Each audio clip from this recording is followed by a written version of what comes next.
Is Tyquan Thornton on the fast track? Why is David Andrews still the main man in the middle? And what can we expect from mandatory minicamp next week? I'm Mike Debate, and you're about to be locked in to the Locked On Patriots podcast. You are Locked On Patriots, your daily New England Patriots podcast. Part of the Locked On Podcast Network, your team every day.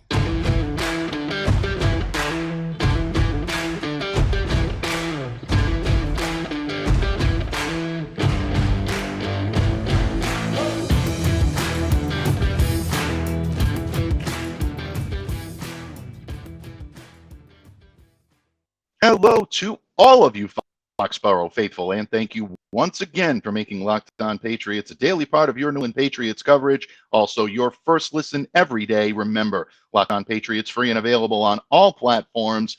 I'm your host, Mike Debate. I also cover your New England Patriots for Patriots Country of Sports Illustrated. So please leave a message.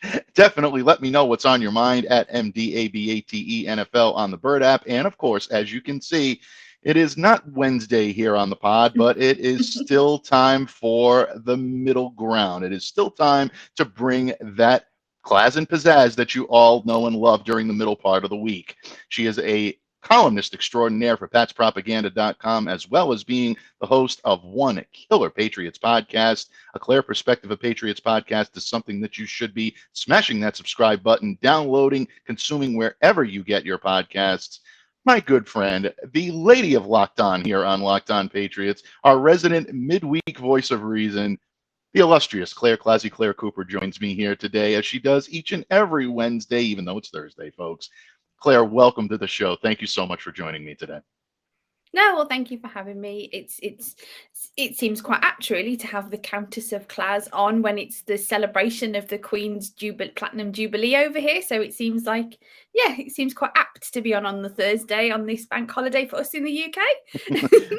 Absolutely. What better day to celebrate royalty than to have a member of the Locked On royalty here on the show? I don't kid when I say that. You truly are a gem of this podcast, and I truly don't know how I'd be able to get through the week without our chats, and I mean that sincerely.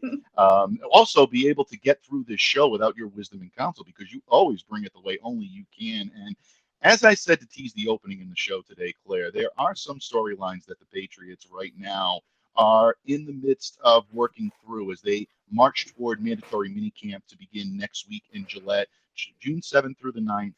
That's going to be telltale for a lot of things, but there are a couple of storylines that we've noticed here, throughout the course of the last, couple of weeks, especially the wide receivers, especially the offensive line. Two things in particular stood out to me, and I thought we'd talk about those today, and I wanted to get your thoughts on these subjects. Let's start in the wide receiver core. The Patriots took the practice fields now twice, and those sessions have been open to the media. I've had the good fortune of being able to observe some of that. And when you watch the wide receivers work out, first of all, Mac Jones looks like he's developing a really good synergy with a lot of these guys, looking very sharp when it comes to his connection with Kendrick Bourne.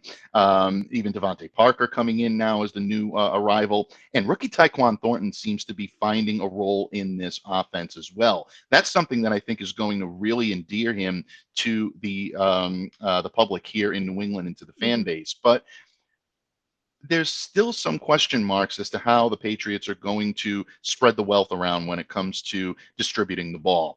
The Patriots may have a lot of bodies on the wide receiver core, and I think this wide receiver core is better than the one they had last year. But at the same time, you don't have that bona fide number one, absolutely surefire shot that everybody wants or that everybody coveted in the offseason. I still think this unit is good enough to get the job done, but in order to be better than they were last year, they're going to have to get some big-time contributions from one of the new notable names, namely either DeVante Parker as a veteran or Tyquan Thornton as a rookie. When you look at both of these guys, Claire, which do you feel has the chance to make a bigger impact this year on the Patriots roster? Well, it's quite significant that you're sort of only really mentioning two of the names. And I know obviously that's because these two are the newest in the fold. But there are a lot of other names kind of in there, in the mix, that haven't been moved on, shall we say, in regards to N'Keal Harry. Now, Mm-hmm. most of the fan base for the Patriots either believe or think that he is going to be moved on. So, but the depth, as you said, it's quite interesting because you've still got Jacoby Myers in there, who had, you know, a great rapport in the Patriots system. You've got Nelson Aguilar, who, granted, didn't really perform to, I suppose, fan expectation, really, because we don't know what Bill's expectation was of this guy. He paid him, as people like to say. So you've got another veteran there who hasn't really given much during a year that we've seen. So is it kind of Aguilar's year to prove himself, as people like to say? So I don't know if when we whittle it down to just two guys, that we've just got Thornton and Parker that need to perform, that need to show, that need to be utilised. As you said, there's depth there on the wide receiver core. Now, if you are just talking about Parker and Thornton, you're also talking about two individuals that may be new to the Patriots, but as you said, one of them is a veteran. Parker isn't new to the NFL. Granted, Thornton is new to the NFL, not new to football, of course not. But you've got two guys that are in very different positions within their career. So it's difficult to compare them in an instance, particularly when they don't really sort of play the same kind of position as such. I believe that Parker's more kind of a multi-purpose mid-range route runner, and Thornton's more of that vertical, stretch the field, outrun the coverage speed, as I know a lot of people keep talking about his speed. So you're looking to compare two individuals that haven't necessarily going to be showing the same skill set. So they're two guys that are probably going to be on the field at the same time, or there's a good chance that they'll be on the same field at the same time. And then, like I mentioned, Nelson Aguilar, he kind of, I guess he plays a Parker-ish kind of position. You could say Parker plays an Aguilar kind of his position. They're individuals that are there to be multi-purpose. They've got a bit more strength.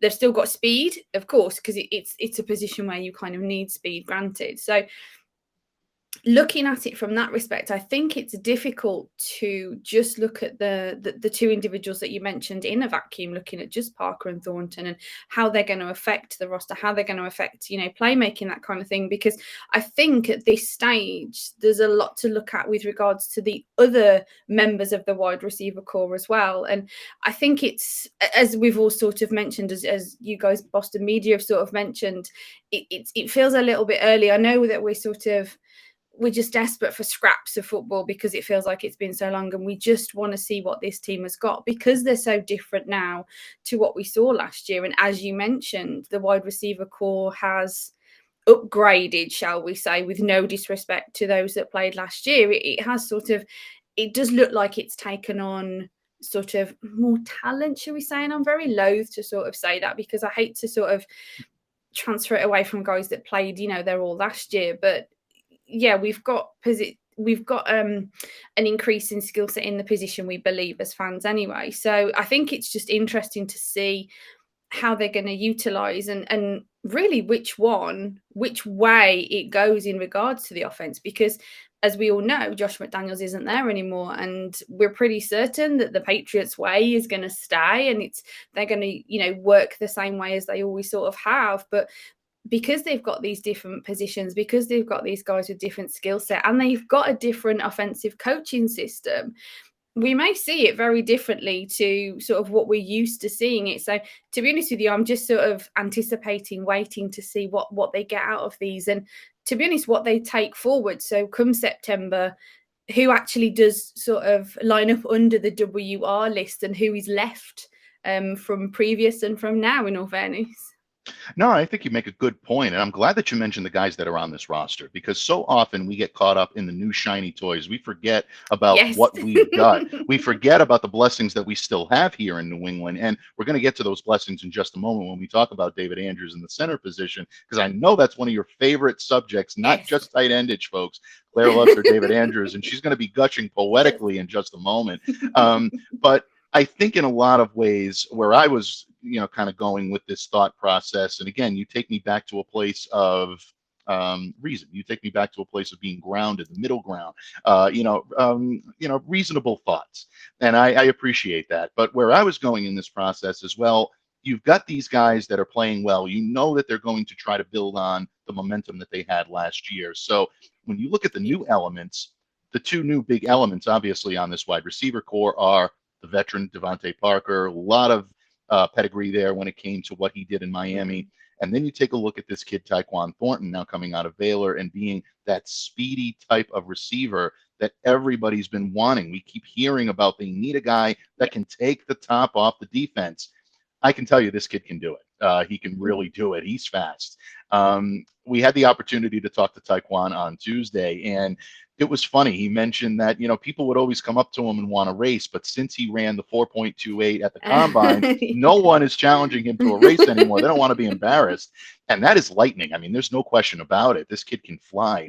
The one thing that worries me about Parker, the one thing that worries me about Thornton, and the reason why I think Parker may be a little bit more of a threat this year, is because, first of all, there's a little bit of a slender build. I think he has to build into his pro size. Now, that's not to say that he's going to add a lot of excess muscle bulk. He's not going to be one of these guys that's going to, be out there and look like a power lifter that does this, on a regular basis. There are some guys out there that do it, and they do it well, and there's no question about it. Tyquan's never going to be like that. He needs to stay slender in order to maintain his speed. But the second thing that I worry about with him is he's still developing his route tree. You can see it throughout this week. He's working on running the routes. He's working with Joe Judge, even with Mac Jones, who's trying to show him the nuances of how the Patriots do business here. I think that's going to continue to be something he works on. I think it's really tough to see a clear path for him to be a star right now on this wideout core. He'll get his touches. He'll get his opportunities. He'll show flashes, but I don't think he's going to be the guy that you're going to be talking about on a week-to-week basis of, wow, he had a really big impact on this game. It might be sporadic where he makes a play or two here and there and say, wow, this kid's going to be something in year 2 or year 3. Parker is more NFL ready. He's a veteran. There's no question about it. And I think his skill set lends very well into what Mac Jones and the Patriots want to do. Someone that can line on the perimeter. He can even drop back. This kid has an opportunity, I think, to be someone here in New England that I think New England's been looking for, that reliable receiver that can be the guy that takes the attention of at least one, maybe even 2 defensive backs at a time and free up guys like Kendrick Bourne, free up receiving tight ends like Hunter Henry and Jonnu Smith, gives them a little bit more opportunity. So my thought process is Parker has the bigger impact this year, but there's a lot to like about this kid Thornton, and he's a humble kid. Enjoyed talking with him. I look forward to seeing how he's going to blossom in this Patriots offense. Claire, one of the big things about being able to blossom in this offense, so to speak, is being able to get the protection that you need. And Mac Jones had his protection at times last year. Different look to the offensive line this year, no question about it. Gone are guys like Ted Karras, and, Shaq Mason is gone, and that's difficult for a lot of fans to see. But there are some new faces in the fold this year. Mike Waynu, not a new face, but he's going to be in a new place on the line. And then, of course, the rookie Cole Strange. There's so much talk about this line, but the man in the middle is still the guy who gets it done. And he's still the guy, I think, that is the straw that stirs the drink on the offensive line. What is it about David Andrews, folks, that makes him that indelible piece that the Patriots just simply cannot be without when it comes to the offensive line? Claire is going to lend her wisdom and counsel on that subject, as well as mine, in just a moment. But first, folks, it's time to talk to you a little bit about some of the major gifts that you may want to be putting out this year. Wedding season is coming up, Claire. I mean, there's no question about it. It's a good time of year for all of that stuff. And whether you're ready to pop the question or you're just celebrating a milestone moment, find jewelry as unique as your significant other with the modern convenience of online shopping at BlueNile.com. Blue Nile has simple online tools that let you choose the diamond shape, the size, the clarity, and as well as the setting style. Blue Nile's bench jewelers will then handcraft the perfect engagement ring, and each ring is one of a kind. Blue Nile has jewelry experts on hand 24 hours a day, 7 days a week. They're available by phone, by chat, to help you find a memorable gift at every budget. Make your moment sparkle with jewelry from BlueNile.com and Locked On Patriots. Our listeners here get $50 off the purchase of $500 or more. This podcast exclusive engagement, use promo code Locked On. That's promo code LOCKEDON Plus. Every order is insured. It ships free and it arrives in discreet packaging that won't give away what's inside. Shop stress-free and find your forever peace. Go to BlueNile.com today. Patriots fans, we are back with the illustrious Countess of Claz, adding the class and pizzazz the way only she can.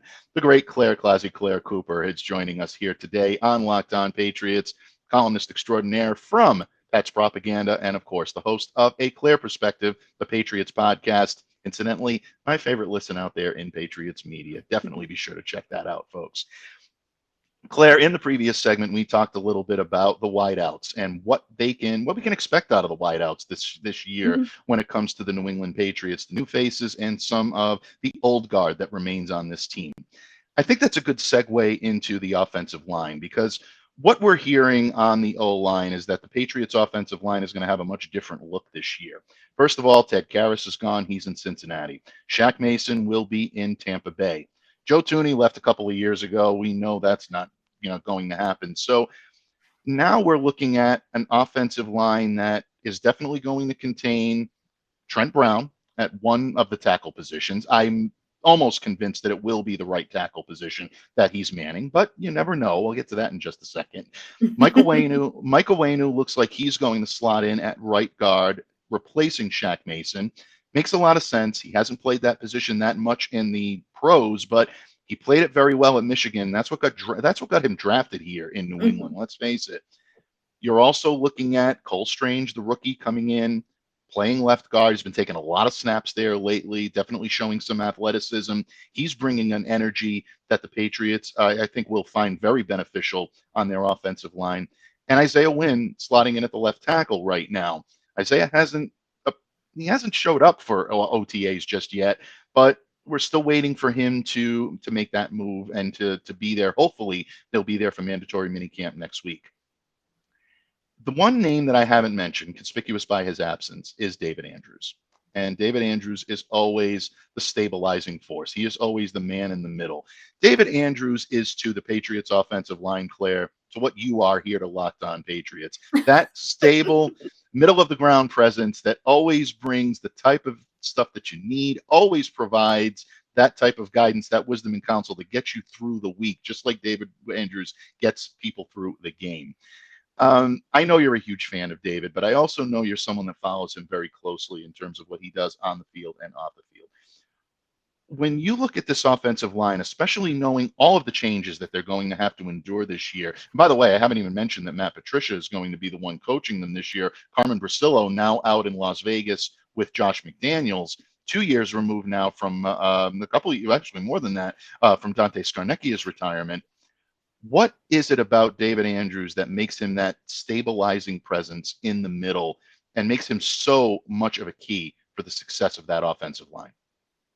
Well, I think some of it is going to be sort of personality, the sort of the off the field, the in the locker room kind of attitude that he's got, and sort of like camaraderie that he brings. The other thing is, of course, his sort of tenure as a Patriot. He was undrafted in 2015 to the Patriots, played 14 games, I believe, in his first year, or started 14 games in his first year.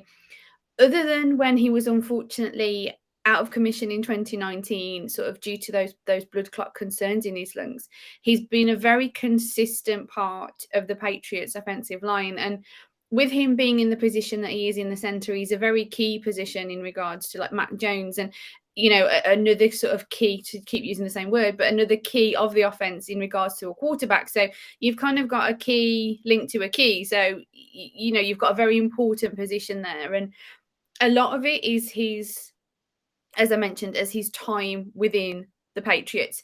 Yeah, okay, so the offensive coaching and the offensive sort of personnel has made changes over the years that he's been there, but he has been one consistent. So that in itself is going to work well for him, that he's sort of always been there through these changes. He's been there for the quarterback. And it's obviously very, sort of good for him in history-wise. He's been behind a very successful quarterback. So he spent a lot of time with, within the industry, within the Patriots, the word that I'm after, situation. I've lost my words today. He's been in the, in the Patriots company for a long time under sort of Tom Brady, and I think that in itself is key. You know, he's 29, so he's got, although he's not an old guy, of course not, he's got kind of that sort of experience, maturity as these guys kind of get older. And I think you can see that in him just in general when you see him sort of on and off the field, sort of social media things, that kind of thing. You know, he seems a very down to earth, sort of grounded kind of guy, and you want that when you've got the man that's in the center of your offense. That those are the sorts of personality traits that you're going to look for, I would imagine, being a coach or being an offensive coach. So I think the changes in the offensive coaching, as you mentioned, Matt Patricia, because you've got David Andrews there as this consistent. Granted, he's not taking the place of a coach or other person, and I would never to allude to that whatsoever. But I think he's time within the Patriots way, his time within the system is key for the coming together of the offensive line. And I think it helps that he has got pieces that he's very familiar with in regards to Trent Brown, Isaiah Wynn, to help sort of stabilize, maybe grow those kind of newer guys in the system, such as, I know Michael Winyu's been there for a year, but it helps that, you know, he's grown within the system. And then you've got Cole Strange being introduced, and not to mention sort of other additions like Alex Desjardins, who's coming from the CFL. So you've got sort of, I think I've got his first name wrong, so I do apologize. Drew Desjardins. That's okay. Oh, Drew. Sorry, my bad. I don't know who Alex Desjardins is. You know, maybe he's his cousin and he'll come in next year. We'll see. Awesome. No, Bill's got him on speed dial. Yep. This is it. Oh, he's a new name. His ears have just pricked up. Who is this guy? What do we know? Sorry. So yeah, trying to come back to the subject. There's, you know, there are other new bodies that are in the system that have kind of got different experiences behind them. But David Andrews feels a bit like an anchor in a good way, not in a negative sort of terminology. I mean that in a very good and a very respectful way, because as you mentioned in the introduction, yeah, a big fan of David Andrews. As you guys know now, I'm a big fan of the offensive line anyway, including like tight ends, that kind of thing. So yeah, I think that the key is, I keep saying that word, so I do apologize, but I think the key is his time in the Patriots way and his relationship with Mac Jones. It grounds everything. And I think that's important when you've got the changes, when you've got the coaching changes, that kind of thing. You've got this familiar face. You've got this guy who's been here, he's seen it all, sort of thing, in regards to that he worked under Tom Brady, that kind of thing. So I think that is important, his history within the Patriots, to help, as I said, ground the team, ground the situation, and have the experience that he can share with the other individuals that are, you know, switching positions on the offensive line, coming into the second year, or even brand new. So yeah, he's a very solid kind of individual from what we sort of see. And I think those sorts of things, those sorts of personality traits, as I mentioned, are good for his position. Maybe it's sought out in regards to, you know, centers. Those are the sorts of persons that they do seek out.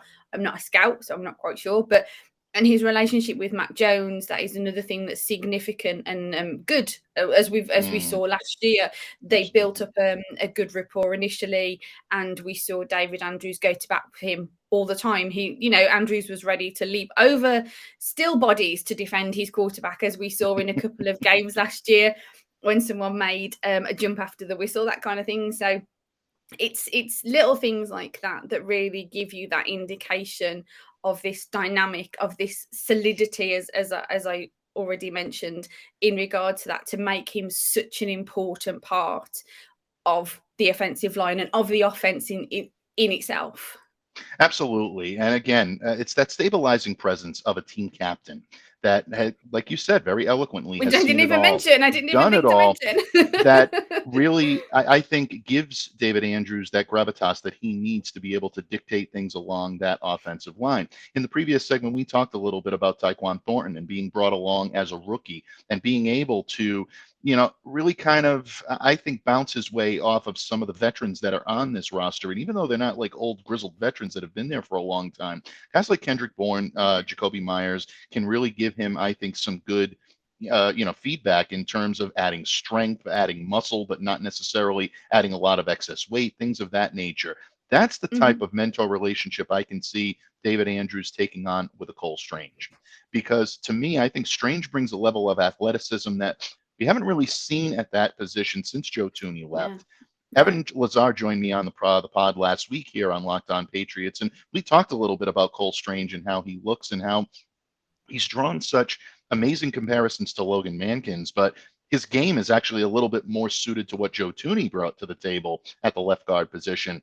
I think he can really do a great job there alongside David Andrews, in between both Andrews and Wynn, who I think Wynn had a little bit easier of a time adjusting when Joe Thuney was playing left guard. Maybe even though he's much more inexperienced and there's growing pains that Cole Strange is going to have, maybe the type of game that he has is going to be a little bit more mirrored toward what Thuney brought to the table as opposed to what Michael Wainu did last year. You notice that Isaiah settled down a little bit when Ted Karras was playing that position. Again, the veteran presence, kind of mimicking what was done in the past and keeping that consistency. David Andrews is the real true catalyst in being able to do that. Yeah, he's the one that keeps word. things. Yeah. He's the one that keeps things on an even keel. And especially now you're looking at on the right side, Owunu's going to be playing on the right, the right guard position. Trent Brown most likely will remain the right tackle, and he did a great job there last year. Assuming good health, this is an offensive line I think that will be better than the unit that you saw in 2021. And I think they were fairly good at being able to protect Mac, but that's the job. You want to protect the quarterback, prevent those outside edge rushers from being able to get there, penetrate, and disrupt the quarterback's rhythm. That's where Mac had his problems last year. When those blitzes were coming from the second and third level of the defense, he had a lot of problems last year. It's up to the O-line to be able to control them. And I think the unit they have this year is more athletic to do it. Yeah. But you need that veteran presence in the middle, keeping things on an even keel and dictating what goes on. Very few in the league, if any, are better than David Andrews at doing that. So the fact that he's there is a big boon for this team. And also, let's not forget the change in the coaching staff as well. I mean, we talk about it with the quarterbacks all the time. Thank God Mac has Brian Hoyer there on the field to help him out and to be that on-field coach. Well, I think in a lot of ways, I think the Patriots are going to see that this year as well. Matt Patricia is going to rely very heavily on David Andrews to keep this unit together and to keep them cohesive and keep them all on the same page. Not an easy task. That's the job of a captain. And I think he'll do it well. And he has done it well for a number of years here in New England. Definitely sure hands. Definitely not to be worried. If it's in the hands of David Andrews, then I'm not worried.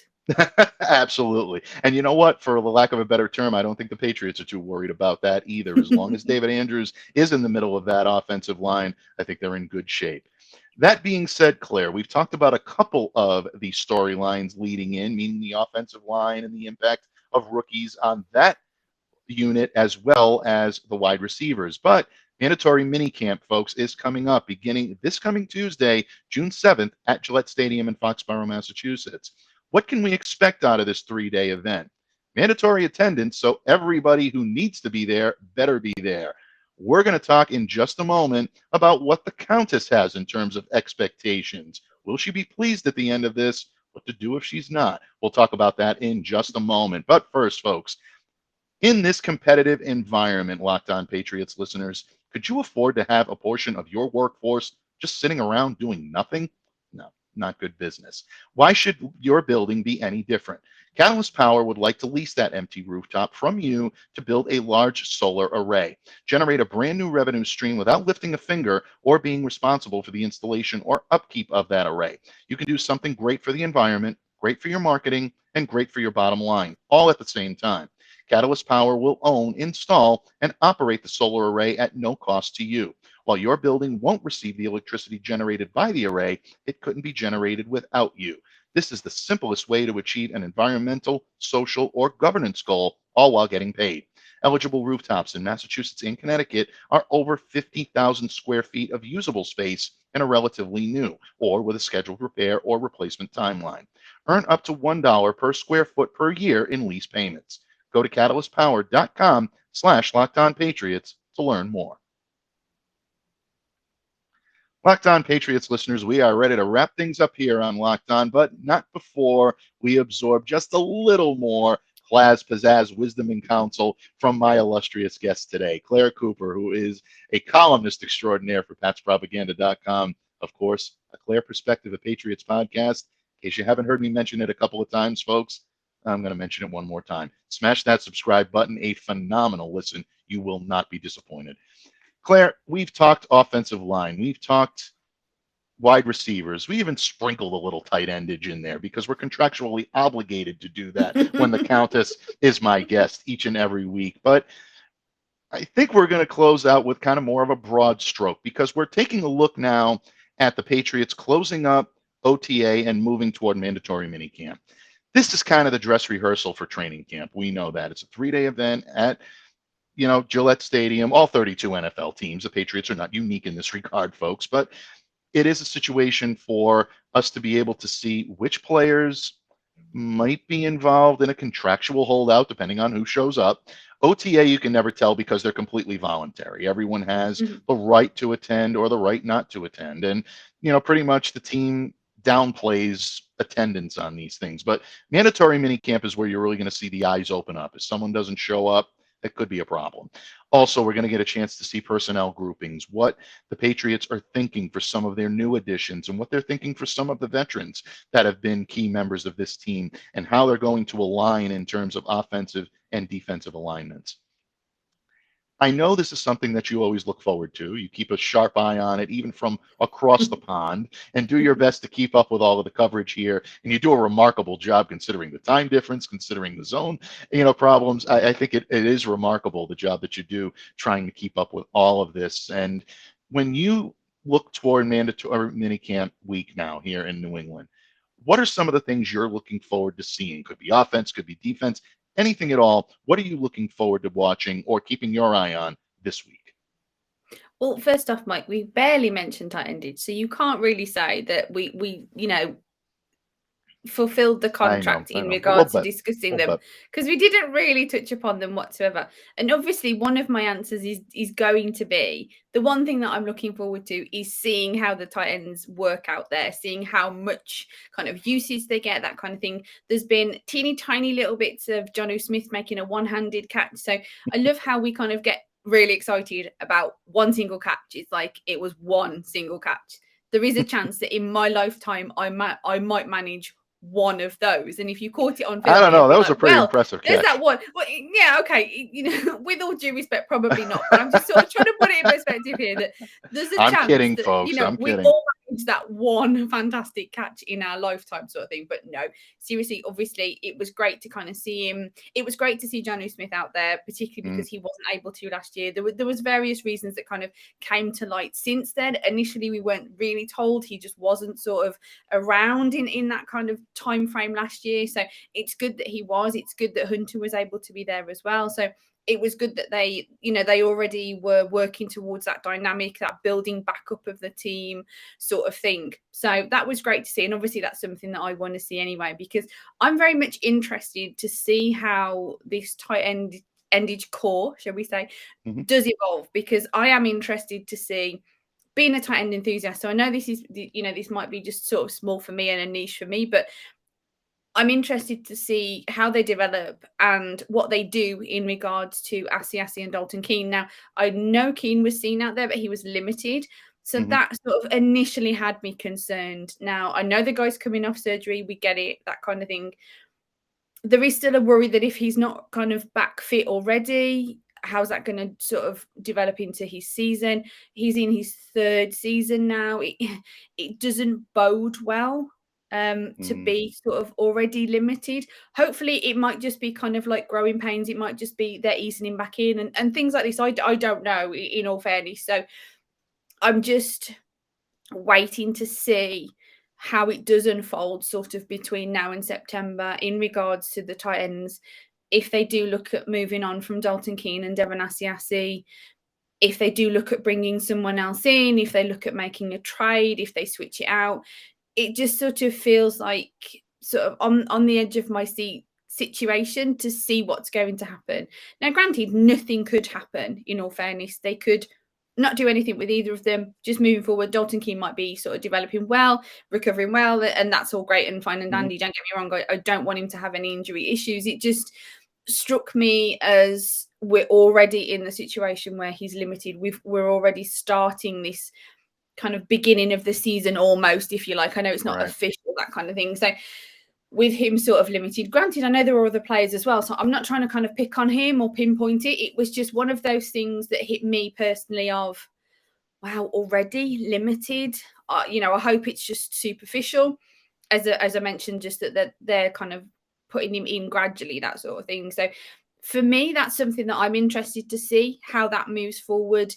If they do look at switching out these chaps, if not, if they grow, if they sort of slot back in, that sort of thing, because we haven't seen them, as we've mentioned on these shows before, how Asiasi was a healthy scratch last season, 17 games and not a peep. And I was quite surprised at that. So that's one thing that I definitely have my tight endage radar on, is what happens in regards to that. But of course, I'm a Patriots fan in general as well. So I am very interested to see how the offensive line does solidify, how the relationships kind of build between them.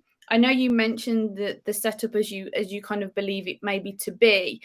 I'm interested to say that I think maybe they'll switch out. I know obviously the names that you mentioned are sort of the more top players, and it's sort of not a given, but it's an expectation that Cole Strange looks like he's sort of ready to be a starter. But as I mentioned, the name Dejale, the sort of other pieces that they may slot in that may actually make that offensive line work better than maybe what you'd class as your top players. Who knows? And I know there's a little bit of unrest in regards to Isaiah Wynn and his injury situations and his injury histories. And as you said, he wasn't there, that kind of thing. So it may be that he isn't a starter. Now, I'm not assuming anything, folks. I'm not giving you any breaking news or anything. This is just an opinion of, that might be the case. So that's another sort of setup that I'm interested in seeing, is how the offensive line sort of is. Then there's a mass change in regards to defense. I know a lot of people have concerns over the defensive line with regards to Lawrence Guy kind of getting older, that sort of situation. I love how we say these young guys are getting older. It's crazy. And the linebackers, they didn't add in regards to the draft with linebackers. And it was definitely what people would perceive as a need. And I don't disagree with them. However, we sort of semi-forgot about those that they drafted previously because we hadn't seen them and we didn't know what to expect from them. So hopefully this mandatory minicamp will sort of give us a little bit more of what we can expect from them, perhaps. Maybe. I know it's still quite, until you get to September, until you get to NFL games against other NFL teams, it's difficult to sort of judge what they've got. But we kind of can only go on what we're shown. And so it'd be interesting to see what these kids have got, what these new linebackers, I say new, I know some of them first, second year, that kind of thing, but they still seem very new because we haven't really seen them play. And we haven't seen the system with them in to see how the system does work with regards to somebody like Bledsoe, because they maintain Devin McCourty and things like this, to see how how they set them up, how the defense is just going to be full of safeties and the offense is just going to be full of tight ends, that kind of thing.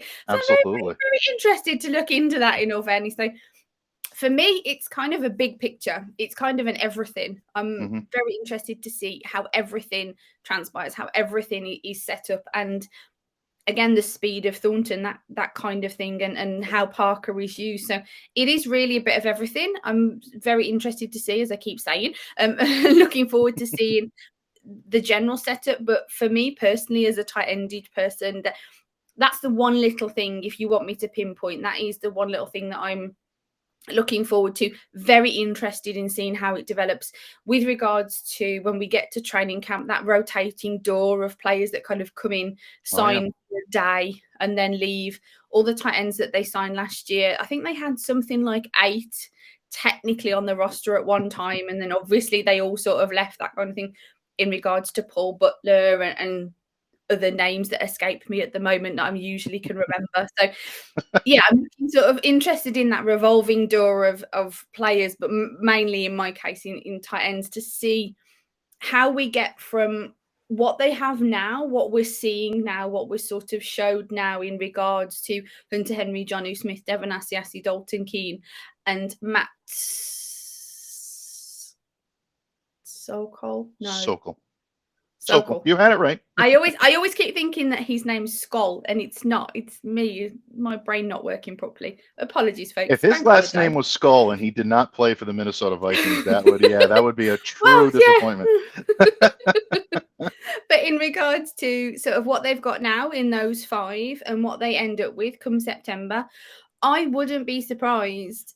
Maybe, and that's because I'm hoping, who knows, but I wouldn't be surprised if that setup from that 5 to what they've got come September might actually be really, really different. So that's definitely something that I am keeping my sharp eye on, as well as the rest of the team, because I am a full Patriots fan, when it comes down to it. But that's my little particular thing to see what's changing, to see what's different when it comes to tight endage.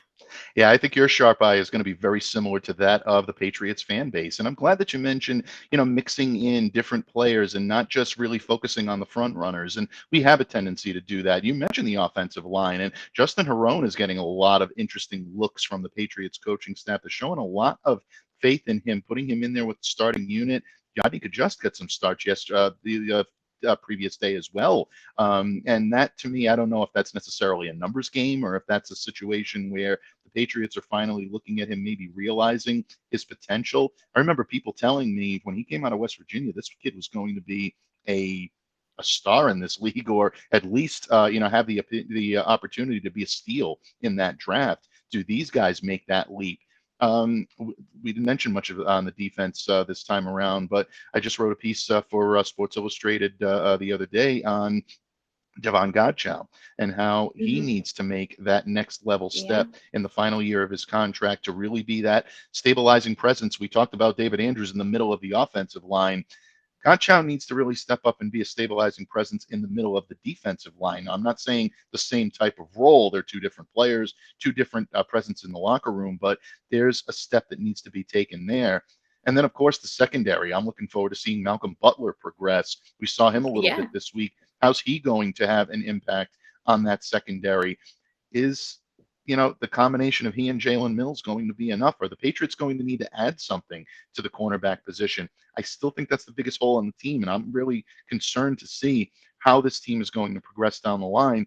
And then, of course, the safety position, which I always have a penchant for because of my guy, Adrian Phillips. He's got 2 more box safeties alongside him right now in Kyle Duggar and also in Jabril Peppers, who was brought on as well. So interesting things for the Patriots right now. A lot of... Excuse me. Bless you. A lot of interesting things going on with the Patriots right now, and I think it's going to be very, very difficult to keep your eye on only one of the things that Claire mentioned because there's so many storylines heading into this mini camp. I'm looking forward to it, and I know you are as well, Claire. We'll keep you updated right here on Locked On Patriots, folks. We're going to have boots on the ground. I will be in attendance next week at mandatory minicamp, so I'm looking forward to that. And, Claire, I'll be joining you on one of those days right here on Locked On Patriots. So things are about to get interesting in Foxborough, and we look forward to having you along for the ride, as well as all the great guests and our listeners here on Locked On Patriots. But I thank you so much from the bottom of my heart for joining me here today on a holiday in your neck of the woods, no less. But for you to be here and to take the time out to still bring your class and pizzazz and wisdom and counsel here to the Locked On Patriots masses, we really appreciate you, Claire. So before I let you go, please let everyone know where they can interact with you on social media, where they can find your great work, and what we can look forward to, not only on A Claire Perspective, the Patriots podcast, but also on Pat's Propaganda. Of course. Well, as this is kind of like a side gig for me, I do have what they call a regular day job. So that's been keeping me quite busy. So I haven't been writing very much recently. Plus the topics have been less than kind of that you can really talk about, in all fairness. We've had not very that much to report until sort of recently now. So my writing has slipped a little, so I do apologize. But yeah, you'll find me on Pat's Propaganda, and Tom Shaw-Mellors is on there as well, my work colleague.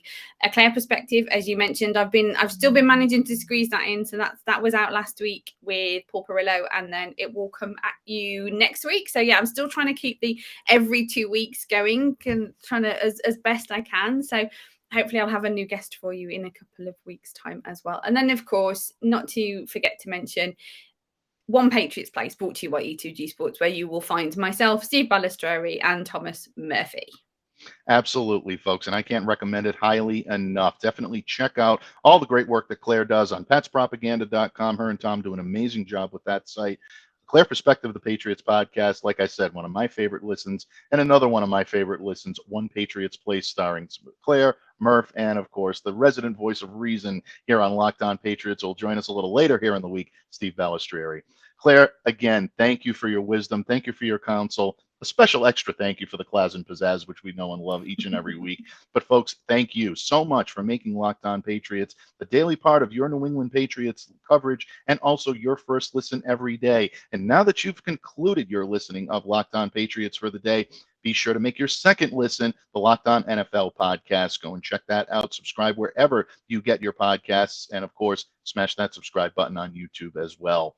Until tomorrow, Foxborough faithful, stay safe, stay well, be the change that you wish to see in the world. On behalf of the illustrious Clare ClazzyClare Cooper, I'm Mike Debate. Have a great day, everyone.